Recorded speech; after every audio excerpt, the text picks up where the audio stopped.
Hello বন্ধুরা, আগের ভিডিওতে বলেছিলাম গর্ভবতী হওয়ার জন্য সঠিক সময় এবং সঠিক পদ্ধতি অবলম্বন করতে হবে। আমরা এর পরের ভিডিওতে সঠিক পদ্ধতিটা বলবো, এই ভিডিওতে আমরা সঠিক সময়টা আলোচনা করব। তো সঠিক সময় কোনটা, এই সঠিক সময়টা কিন্তু অবশ্যই আমাদেরকে মনে রাখতে হবে, আর সেই কথা মাথায় রেখে আমাদের মিলন করতে হবে। তাহলেই কিন্তু প্রেগনেন্ট বা গর্ভবতী হওয়াটা সম্ভব। চলো জেনে নেওয়া যাক যে সঠিক সময় কোনটা। মাথায় রাখতে হবে যে মহিলাদের যে মাসিক চক্র সেটা কিন্তু 28 দিন অন্তর অন্তর হয়, আর সেটা মোটামুটি 5 থেকে 7 দিন পর্যন্ত কিন্তু চলতে থাকে।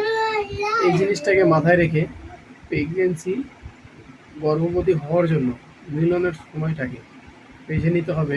যে মাসিক চক্র শুরু হওয়ার 7 দিন আগে এবং ভালো হয়ে যাওয়ার 7 দিন পরে, এই দুটো কিন্তু দিন, মানে 7 দিন শুরুতে আর 7 দিন শেষে, 7 দিন করে 14 দিন, এই 14 দিনটা বাদ দিয়ে দিতে হবে।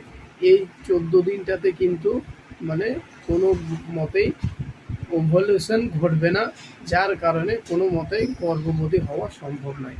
সে আপনি যতই চেষ্টা করে যান, যতই আপনি মিলন করে যান, কোনো মতেই গর্ভবতী হওয়া সম্ভব না।